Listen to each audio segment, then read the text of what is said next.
BFM Business, la parole aux entreprises qui recrutent. Le club Média RH, Alexandre Lichamp. Bonjour et bienvenue au club qui ouvre ses portes aujourd'hui. Des postes à pourvoir, il y en a. Eh bien, c'est simple, 80 000 par an. Vous avez bien entendu, 80 000 par an. Je parle bien sûr du secteur de l'ingénierie. Et on a la chance d'avoir Michel Katib, qui est le président du bureau géotechnique de Syntec Ingénierie. 80 000 recrutements cette année. Ça fait beaucoup de monde. Il y a des besoins, ils sont énormes. Donc 15 000 emplois créés. On va en parler avec Michel Katib. Côté décryptage, eh bien, c'est un pilote, un ancien pilote de chasse, Pierre-Henri Chuet, auteur du livre Au-delà du cockpit. Son credo, c'est quand vous voulez le matin, eh bien, sachez que vous êtes aux commandes d'un magnifique avion à réaction. C'est votre corps et votre destinée est devant vous. Vous allez voir, vous allez apprendre plein de choses.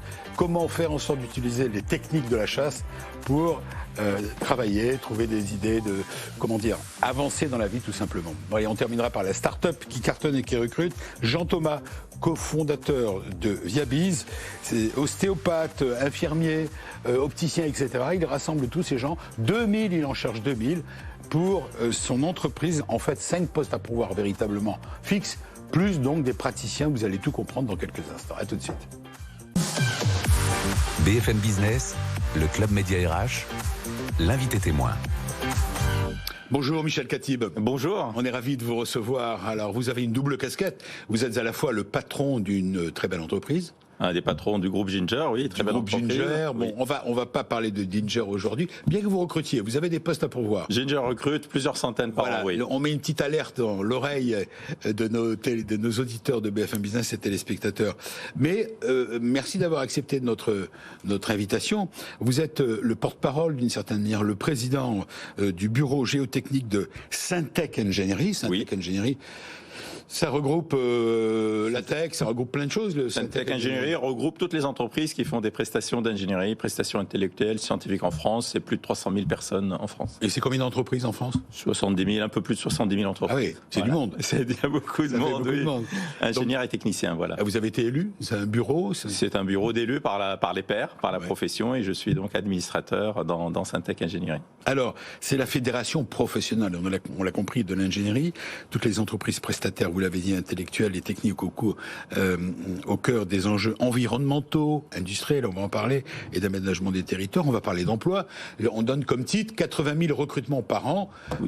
Et c'est vrai que que ce soit au quotidien de notre chronique compétences, en radio et en télé sur BFM Business comme dans le club, on parle très souvent d'entreprises, on reçoit des entreprises qui ont des postes à pourvoir. Ce qui est votre cas, d'ailleurs, encore une fois aujourd'hui. Mais on ne va pas parler des Ginger, ce sera une autre occasion. C'est un secteur qui cartonne et qui recrute. C'est un secteur qui recrute énormément puisqu'on a besoin d'ingénierie dans tout. On n'imagine pas à quel point on a besoin d'ingénierie. Donnez-moi des exemples, ça me fait rêver. Je donne des exemples. Le bâtiment dans lequel on est a été construit par des ingénieurs. Le métro que vous avez pris pour venir là, j'espère bien, a été fait par des ingénieurs. La télé que vous utilisez, les transmissions médias, les antennes, les relais, l'eau qu'on boit, etc., etc. Il y a de l'ingénierie dans tout. Votre fédération consiste à défendre, promouvoir, représenter l'ingénierie dans tous les métiers. On va y venir, encore une fois. L'ingénierie, c'est un secteur dynamique et créateur de richesses. Première richesse, on affiche des chiffres, 81, c'est ça, 91% des postes sont en CDI. Sont en CDI, oui. C'est un emploi où on peut faire carrière toute sa vie. C'est un secteur, voilà, où on s'éclate et on s'ennuie jamais pendant toute sa carrière. C'est votre cas ? C'est mon cas, ça fait plus de 30 ans que je fais ce métier, il n'y a pas 2 jours qui se ressemblent. Voilà. Et vous êtes ingénieur au départ, votre métier ? Au départ ingénieur, on commence par travailler sur des projets très diversifiés, on travaille sur des routes, on travaille sur des ponts, on travaille sur des lignes de grande vitesse, on travaille sur des centrales nucléaires, sur des lignes de transport d'électricité, sur l'énergie, on travaille sur tous les sujets où on a besoin d'ingénierie. Alors, on va redonner quelques chiffres encore, plus de 42 milliards de chiffre d'affaires pour ce secteur. Vous l'avez dit, plus de 310 000 salariés, 73 000 entreprises à travers le pays, 91% des collaborateurs en CDI, 15 000 emplois créés en 2021. Oui, 15 000 emplois nets, voilà. Donc on recrute 50 000 ingénieurs par an. On a besoin. Et la France produit ou forme 40 000 ingénieurs, donc on a un déficit de 10 000 ingénieurs. C'est pas vrai. Ouais. Et donc, on sait plus où on a plus de besoins que toute la France, toute formation confondue, est capable de produire. On va essayer de vous aider. Alors, 15% des collaborateurs, ça c'est une information intéressante, aujourd'hui travaillent à temps plein dans une mission en faveur du climat. Oui. Alors, c'est nouveau. C'est nouveau, ça fait quelques années. Oui, mais je veux dire, c'est en train d'augmenter. Alors, qu'est-ce qu'on parle en faveur du climat? Vous avez toute l'économie bas carbone, hein, donc toutes les énergies bas carbone. Il y a l'énergie nucléaire, mais il y a également tout ce qui est lié à la géothermie, aux éoliens, etc. Ce sont des énergies en faveur du climat. Le secteur de l'ingénierie en France, c'est surtout en Île-de-France, et on a vu la carte, si vous nous suivez sur BFM Business TV, on voit la carte énormément dans la partie sud de la France. Partie sud, Rhône-Alpes également. Voilà. Ça, enfin, voilà. Dans les sud grandes... de la Loire, comme on dit en météo. Voilà. Dans les grandes, effectivement, secteurs d'activité. Voilà. Mais il y a encore beaucoup de centralisation en France, mais c'est ainsi. Oui. Alors, on l'a dit, près de 10 000 nouveaux postes qui vont être créés dans l'ingénierie. Le point de départ, on va démarrer au départ. Le point de départ, ce qui est votre cas, c'est le métier d'ingénieur. C'est une passion, c'est quoi, une vocation ? Alors, c'est une passion, métier d'ingénieur ou de technicien. C'est une passion, c'est surtout vouloir être utile à la société. Voilà. Faire quelque chose d'utile, d'important. Ouais. Voilà. Vivre, habiter dans des logements confortables, bien chauffés, avoir de l'énergie pour se chauffer, pour cuisiner, avoir de l'eau. C'est une tournure d'esprit, c'est...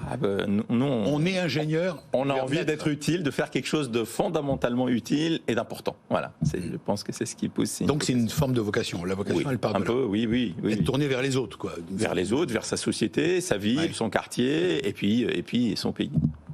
En général, on fait des études dans des universités, dans des écoles principalement. Voilà, écoles d'ingénieurs, ou universités. Il y en a 200 environ qui forment nos bataillons d'ingénieurs, mais aujourd'hui, on n'en a plus assez. Plus assez d'écoles. Plus assez d'écoles, plus assez d'ingénieurs. Et donc, on a besoin... Elles ont bonne réputation, les écoles d'ingénieurs. En France. Elles ont très bonne réputation, il faut qu'on la maintienne.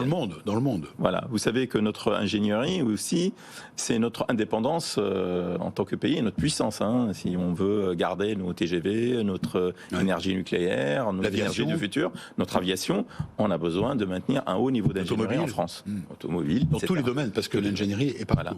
Et elle pousse tout le pays vers le haut, vers quelque chose de plus haute valeur ajoutée. Alors donc, on devient ingénieur, on a fait une école, on sort, c'est du bac plus 3, 4, 5 Bac plus 5 pour l'ingénieur. Minimum, bac plus 5. Il y a des gens qui font des spécialités, effectivement. Technicien, bac plus 3, oui, c'est ça. Et on peut se retrouver du jour au lendemain dans une entreprise de l'ingénierie qui utilise des ingénieurs. Oui. Et comme vous l'avez dit, c'est tous les domaines confondus. C'est tous les domaines, voilà, exactement. Hein. Donc on n'a pas de problème à trouver de travail. Aujourd'hui, un ingénieur a même plusieurs propositions et donc il trouve du travail, il peut faire carrière et s'éclater dans son Alors comment expliquez-vous qu'il y ait une telle pénurie d'ailleurs ? Vous dites près de 10 000 postes non pourvus. Je pense qu'on n'a pas dimensionné nos écoles en fonction des besoins actuels, qui ont augmenté énormément avec les changements climatiques. On a besoin de changer notre énergie, vous le savez. On ne peut plus se baser sur les énergies anciennes, on a besoin d'innover, on a besoin d'éoliennes offshore, on a besoin d'hydrogène, on a besoin de choses nouvelles. Voilà, on a besoin de maintenir nos infrastructures face aux sécheresses, aux inondations. Donc on a beaucoup de besoins et puis on a mal anticipé tout ça et donc aujourd'hui on est en pénurie. Quand vous parlez des besoins, j'ai reçu un document que je trouve ça vachement intéressant. Et dans ce document, on me clarifie, vos services disent que c'est profil minimum pour les profils les plus recherchés. Bac plus 3, c'est projecteur signalisation ferroviaire. Par exemple, vous avez du mal à en trouver. Oui, alors on a beaucoup de métiers. Travailler dans le train. Alors, ce qui est étonnant, c'est que nos métiers ne sont pas connus du grand public, ni dans les écoles, ni dans les lycées, ni dans les collèges. Comme vous dites, technicien soudage. Voilà, la soudure est un métier qui embauche. Projeteur BIM. BIM. BIM, pour moi, c'est une expression. C'est tout ce qui est maquette numérique digitale. On a une transformation digitale. Aujourd'hui, vous savez, quand on conçoit des projets, on dessine plus au crayon et sur des calques. On fait ça avec des maquettes numériques aujourd'hui. Même pas des maquettes bois ou papier. Non, c'est sur l'ordinateur, sur l'ordinateur. Vous le voyez dans Mission Impossible. Voilà. Donc les maquettes numériques, on glisse ça sur le tableau. Et ça s'appelle le BIM. Voilà. On cherche des projecteurs. On cherche des projecteurs BIM capables. Génie électrique des bâtiments, technicien génie civil, technicien généraliste, commercial, génie climatique, etc. Les besoins sont là. Mais, comme vous dites, on ne le sait pas. Le grand public ne connaît pas. Mais la faute à qui ? La faute à qui Nous, à cause de vous, bien sûr. C'est bien sûr. La fédération. Alors, effectivement, on s'est dit peut-être que les jeunes au lycée, au collège ne connaissent pas. Donc, on a mis en place des actions dans les écoles primaires, collège, lycée, pour aller expliquer le métier de l'ingénieur. Alors bien sûr, on ne va pas parler du métier d'ingénieur dans le détail, mais au moins des métiers scientifiques, maths, physique déjà. Parce que la désaffection commence là. Il y a une certaine désaffection vers les métiers scientifiques, parce que c'est compliqué peut-être, à tort. Les maths. Les maths, voilà. Voilà, on veut être chanteur, on veut être youtubeur, on veut pas faire de maths. On veut être riche. On veut être riche très vite. Influenceur, voilà, en 2 jours, et après être oublié le 3e jour. Et chez les ingénieurs, c'est à la fois aussi des ingénieurs qualité projet, suivi de fabrication, qui sont recherchés en génie électrique, manager BIM, on a parlé des BIM, manager BIM, soudage, des ingénieurs énergie, etc. Les besoins sont très très importants. C'est très varié, les métiers sont très variés. Qu'est-ce qu'on peut faire pour vous aider, Monsieur le Président de la Fédération?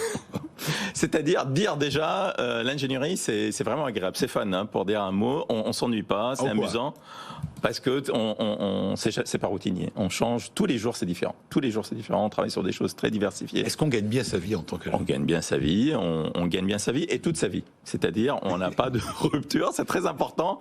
La carrière, on peut faire carrière, on peut rester ingénieur, on peut devenir patron de boîte, on peut faire. Ce qui est votre cas. Voilà, par exemple, si on est ambitieux, on peut tout faire. Vous restez avec nous, on est ravis de vous recevoir et on espère que passer le message, quoi. Quel message voulez-vous passer aux jeunes qui nous écoutent? Faites des études scientifiques, techniques et venez nous rejoindre. Voilà, on s'amuse bien. Et voilà, il y aura un job pour vous. Restez avec nous. Merci. Est-ce que vous avez fait votre service militaire? Non. J'ai été dispensé. Bon, écoutez, on va vous présenter un pilote de chasse. Très bien. Qui a l'idée, qui a écrit un livre et qui consiste à dire prenez en main votre vie, je vais vous donner des conseils en tant que pilote de chasse. On peut matcher l'expertise du pilote de chasse avec sa vie professionnelle. C'est notre décryptage. BFM Business, le Club Média RH, décryptage RH. Bonjour Pierre-Henri Chuet. Bonjour. Je suis ravi de vous recevoir. Alors vous êtes pilote de chasse. Alors ça c'est votre ancien pilote de chasse plutôt. Vous avez la carrière d'un pilote de chasse, non d'un athlète. Hein. Vous faites du sport tous les jours. Je viens du sport de haut niveau avant. Ah voilà, dites-moi, vous en avez des casquettes. C'était il y a longtemps. Débrief, c'est quoi débrief? Débrief sur votre t-shirt là. Effectivement, c'est le nom du concept, la notion de débriefer en permanence, d'essayer de s'améliorer en permanence. Ouais. Et l'idée, eh bien, c'est justement d'essayer de progresser un petit peu chaque jour. Et c'est ce qu'on attend d'un pilote de chasse, puisqu'on ne sait jamais à quel niveau on va être challengé en fait dans la prochaine journée qui nous attend, que ce soit par les éléments aéronautiques ou par l'adversaire. Donc il faut des méthodes pour s'améliorer en permanence. Alors votre livre s'appelle Au-delà du cockpit. Quand on m'a proposé ça, je dis avec plaisir de rencontrer un pilote de chasse, ça me fait rêver, comme le métier d'ingénieur fait rêver évidemment. Mais donc vous avez fait vos premiers pas dans l'aviation très jeune, je crois que c'était à 14 ans, c'est ça? Tout à fait. On va d'abord parler de vous, après on va expliquer ce que vous voulez passer comme message. Donc vous avez commencé à 14 ans. Effectivement, j'ai commencé l'aviation à 14 ans. Sur un petit avion. Petit avion, 65 chevaux. Donc j'avais pas encore le droit de conduire une voiture et le jour de mes 15 ans, j'ai eu le droit de faire de l'avion tout seul, spécificité un peu française. Et ensuite, derrière... Vous êtes devenu d'ailleurs le plus jeune pilote de France. Tout à fait. Le jour de mes 15 ans, j'ai été breveté. J'ai fait mon examen, j'ai été breveté, donc j'avais le droit de prendre un avion et de me balader à 30 km autour de l'aérodrome. Ensuite, vous êtes lancé dans le sport aérien. Tout à fait, en équipe de France, de pilotage de précision et en voltige aérienne. J'ai eu la chance de participer à plusieurs championnats de France et championnats du monde avant de quitter le monde civil pour rejoindre l'armée à 19 ans. Voilà, 2500 heures de vol, vous avez apponté 200 fois sur Super Étendard et Rafale à bord du porte-avions Charles de Gaulle. Regardez-le bien, imaginez. Hein, moi, ça me fait à la fois rêver et ça me fait peur, quoi. Arriver à ponter avec un Mirage, non? Donc c'est avec le Rafale. Le Rafale, le fameux Rafale. Exactement. Hein, des milliards, vous aviez des millions entre les mains. On a confiance dans les ingénieurs, donc ça va. Voilà, c'est les ingénieurs qui ont tout préparé. Voilà, ils ont un rôle à jouer. 200 fois, vous avez apponté, donc sur le Charles de Gaulle. 200 catapultages. Donc pilote de chasse. Embarqué, ouais. Embarqué. Vous avez été présent dans des grandes opérations, on ne va pas revenir là-dessus. Vous avez décidé de poursuivre votre carrière en Amérique du Nord, si j'ai bien compris. Et désormais, vous êtes conférencier international. Alors, votre message, vous n'êtes plus pilote de chasse, on dit toujours ancien pilote de chasse. On dit ancien, tout à fait. C'est ancien pilote de chasse. Et maintenant, je suis pilote de ligne chez Air Canada. Et on parlait de ça. Ah, vous êtes pilote de ligne? Oui. Vous pilotez quoi? Le fameux 737 MAX. Donc, le fameux. Le fameux 737 MAX. Je n'ai pas beaucoup piloté ces dernières années, il faut être franc. Il a été arrêté de vol pendant 2 ans. Mais j'ai ma qualification de pilote de ligne basée à Toronto sur 737 MAX. Donc vous étiez sur la compagnie canadienne? J'étais sur la compagnie nationale canadienne. Je suis franco-canadien par ma mère. Et donc, du coup, j'ai fait le choix, après ma carrière militaire, de partir en Amérique du Nord pour voir un peu une autre culture. Alors vous êtes passeur d'expérience, dites-vous. Plus de 2 millions de vues, c'est ce que j'ai vu sur YouTube. Et on va faire un rapide synopsis, comme on dit, une synopsis de votre livre.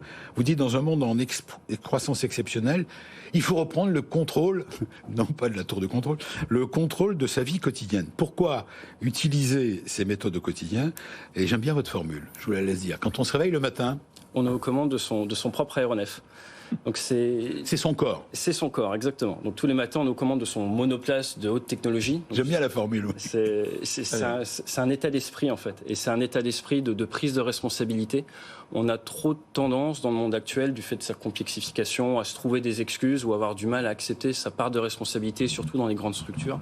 Et l'idée, c'est de rappeler aux gens qui sont volontaires, qui peuvent décider du cap qu'ils prennent. Nous, dans l'aviation, on aime bien dire aviate, c'est pilote ton avion. Ensuite, derrière, navigate, va dans la direction de ton choix. Et une fois que tu as donc les idées claires là-dessus, tu peux communiquer et communiquer efficacement. Et dans le monde exponentiel dans lequel on vit, il y a de plus en plus d'informations à gérer, à traiter. Et ce qu'on a découvert sur Rafale, sur ces avions très modernes, grâce aux ingénieurs, c'est qu'il fallait qu'on revoie un petit peu notre manière d'interagir avec les informations, avec le monde qui nous entoure, pour ne pas tunneliser mentalement. C'est-à-dire se retrouver un petit peu avec des œillères et ne plus du tout contrôler son quotidien et donc réussir à prendre du recul, débriefer. Oui, et votre credo, c'est aussi si vous ne vous comportez pas en commandant de bord de votre propre corps, qui le fera? Exactement. Donc ça vous de gérer. On retrouve, c'est intéressant, on retrouve l'idée de dire prenez votre vie en main. On est gestionnaire de projet. C'est les ingénieurs. Voilà. Et nous, on dit toujours qu'on a les pieds sur terre et la tête dans les nuages, donc on se retrouve bien. Vous rejoignez. On se rejoint, oui. Votre idée, donc votre livre, consiste à dire, au-delà du cockpit, quels conseils? C'est des conseils que vous donnez, finalement, et c'est intéressant pour les collaborateurs d'entreprise. C'est ça l'idée. Hein. Effectivement, l'idée, c'est d'appliquer des méthodes qu'on a mis au point dans l'aviation commerciale ou dans l'aviation militaire, au-delà du cockpit, donc trouver leur utilité dans le monde de l'entreprise, parce qu'on a une motivation en tant que pilote, c'est que si on fait mal notre travail, on a le droit à l'erreur, mais on n'a pas le droit à l'échec. Et du coup, l'industrie, en termes de méthodologie, on apprend en permanence de nos échecs, des accidents, et ça nous motive à trouver des solutions en permanence et à nous améliorer en termes de process. Pierre-Henri Chuet, le premier conseil que vous donnez dans ce livre, quel est celui qu'il faut avoir en tête en premier? Il faut lire le livre, bien sûr, au-delà du cockpit. Alors c'est un livre à titre d'auteur, j'ai entendu ça. Tout à fait. C'est pas... faut le faire, quoi, faut oser. Ça veut dire que vous êtes vraiment volontaire, vous avez vraiment envie de passer le message. Quel est le premier conseil qu'il faut donner? Le tout premier conseil, c'est prendre conscience de sa responsabilité. Je pense qu'un commandant de bord, c'est quelqu'un de responsable. Ouais. Et cette responsabilité, l'utilisation qu'on aime bien faire, c'est es-tu prêt à vivre avec les conséquences de ton manque de préparation? C'est quelque chose que je disais à mes collaborateurs quand on partait en mission de guerre, quelque chose qu'on retrouve dans l'aviation commerciale. C'est vraiment cette notion d'anticipation, de préparation et donc de responsabilité. Vous qui êtes conférencier international, est-ce que vous retrouvez, est-ce que les gens, il y a un répondant dans la salle à chaque fois que vous vous exprimez? Il y a un très très bon répondant. Alors, cette année, le message passe bien, oui. Le message passe très bien et surtout les parallèles passent très bien. En fait, un avion de ligne, c'est une sorte de PME. Un avion de chasse, on part pas tout seul, on fait partie. On est seul dans l'avion quand même. Alors c'est justement ça qui est intéressant, on est effectivement seul dans l'avion, en télétravail si on peut dire d'une certaine manière, puisqu'on a nos collaborateurs qui nous accompagnent. Y a-t-il un pilote dans l'avion? Effectivement, à qui on parle par radio. Et donc il faut réussir à communiquer efficacement, des fois sans pouvoir se voir, avec nos clients. Moi dans mon cas c'était après le Bataclan, qui sont les forces spéciales au sol.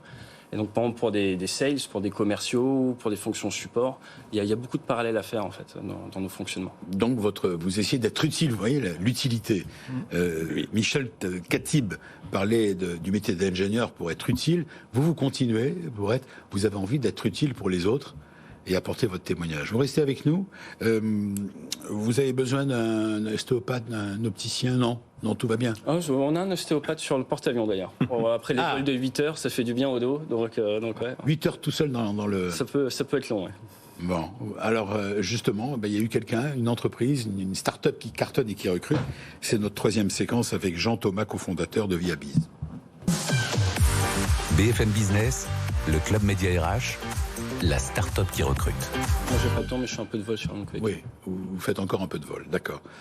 Alors, la start-up qui... On continue à bavarder avec notre pilote. La start-up qui cartonnait. Bonjour, monsieur Thomas. Comment allez-vous, monsieur Thomas? Très bien. Le moral est bon? Parfait. Bon, vous n'avez pas besoin, vous avez tout ce qu'il faut à domicile. Les infirmiers, les opticiens, les ostéopathes, ce sont les gens avec qui vous travaillez. Alors, votre start-up est assez astucieuse. Je vous laisse la raconter, raconter l'histoire. Vous êtes cofondateur de Viabiz, 5 postes à pourvoir, on va y venir, mais vous recherchez près de 2000 intermittents presque, 2000 professionnels, on va y venir. Racontez-nous l'histoire de Viabiz.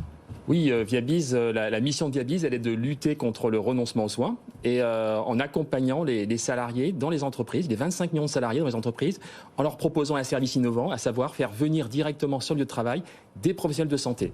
Alors sur plusieurs verticales, sur la partie voir, donc des orthoptistes, des optométristes, des opticiens, sur la partie audition, vous allez pouvoir bénéficier de la venue d'audioprothésistes, sur la partie des troubles musculo-squelettiques, notamment des ostéopathes, des sophrologues, des infirmières. Et, oui, c'est intéressant ça. Et prochainement, bénéficier de services de téléconsultation avec des médecins. Donc vous avez mis en application le fameux dicton proverbe « Si tu ne viens pas à la Gardère viendra à toi », comme on dit pour rigoler. Oui, voilà, c'est ça. Plutôt que d'aller à la santé, et si la santé venait à vous, et c'est tout à fait ça. C'est une démarche tout à fait originale, nouvelle. Absolument. Dans l'entreprise, hein, on est en train de parler Exactement. de la venue dans l'entreprise de spécialistes de la médecine. Absolument. L'objectif, c'est de se dire que les entreprises, demain, peuvent être un territoire de santé sur lequel on va pouvoir bénéficier de soins. Et donc, dans certains cas, elles ont des mètres carrés disponibles à mettre à disposition pour la venue de professionnels de santé. Et on comprend bien l'intérêt pour les salariés, une vraie valeur servicielle de pouvoir bénéficier de soins, parce que quand on doit décider de consulter, c'est pas ce qui est le plus difficile, mais c'est surtout d'arbitrer entre son emploi du temps et celui du praticien. Et donc le gros avantage, c'est qu'on va faire venir le praticien directement au bureau. Qu'est-ce que vous en pensez, Michel Katib? Moi, je trouve ça très bien, hein, de veiller au bien-être des salariés, bien entendu. Ah oui, ça passe par leur santé.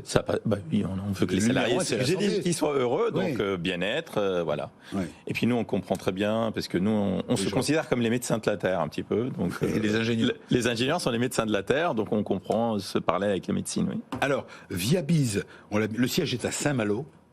Le siège est à Saint-Malo et ici également à la station F à Paris. Et à la station F à Paris. Donc vous êtes, date de création de l'entreprise, peut-être la fiche d'identité? Alors janvier 21, donc on a juste 18 mois d'existence. Et déjà, on revendique plusieurs milliers de professionnels de santé sur la plateforme. Et déjà, donc des premiers grands clients qui utilisent l'outil. 11 collaborateurs à ce jour.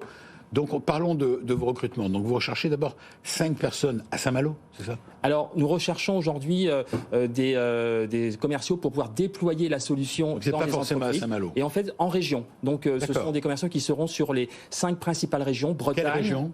Bretagne, Nord, Grand Est, Sud-Est et Sud-Ouest. Vraiment des commerciaux qui seront en totale autonomie, en télétravail, qui seront vraiment animateurs de leur région pour transmettre cette culture de santé dans les entreprises. Et vous recherchez par ailleurs 2000 praticiens, sophrologues, ostéopathes, infirmiers, opticiens, qui eux seront joignables par la plateforme, n'importe où en France, et qui ne sont pas des salariés, qui sont des prestataires de votre plateforme. C'est ça. Voilà, on va leur proposer d'adhérer librement à la plateforme, sans engagement, et pour qu'ils puissent donc délivrer des soins directement en proximité auprès des entreprises. Et tout ça avec un rendez-vous sur forme de rendez-vous. Sous forme de rendez-vous. Absolument. Ça n'existe pas jusqu'à présent, ça? Aujourd'hui, cette manière de procéder n'existe pas. Donc, c'est vraiment un nouveau cas d'usage. Et c'est pour nous important d'aller évangéliser les entreprises. Et puis, de se rendre compte que les entreprises, comme je disais tout à l'heure, territoire de santé, mais aussi, elles vont pouvoir participer à éradiquer les déserts médicaux grâce à ce système. Alors, ça s'appelle Viabiz, V-I-A-B-2-E-Z. C'est pas la bibise que l'on fait. C'est pas la bise, c'est B2EZ.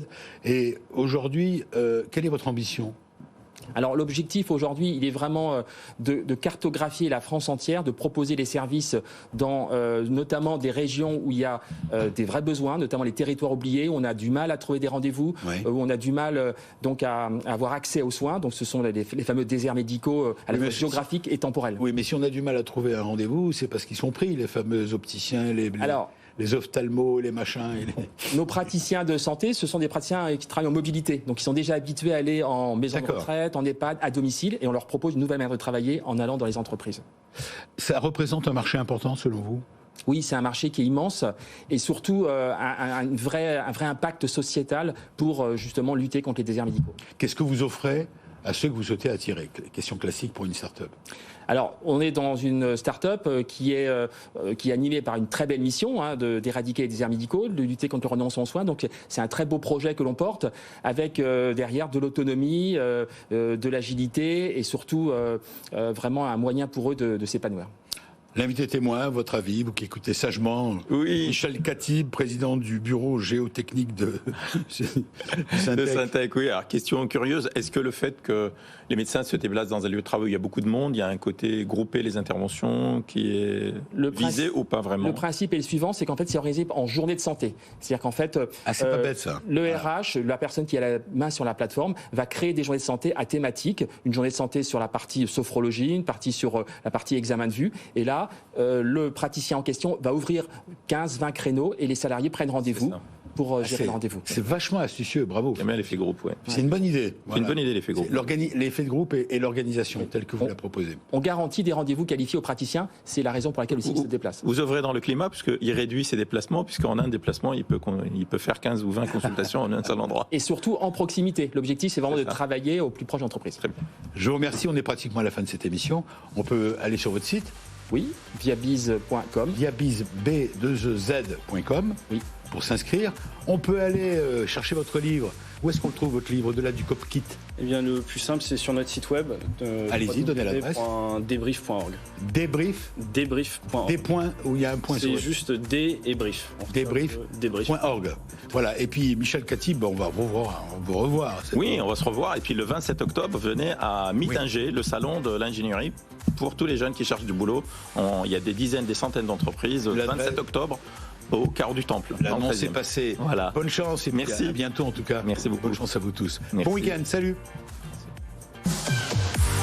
BFM Business, le Club Média RH, la parole aux entreprises qui recrutent.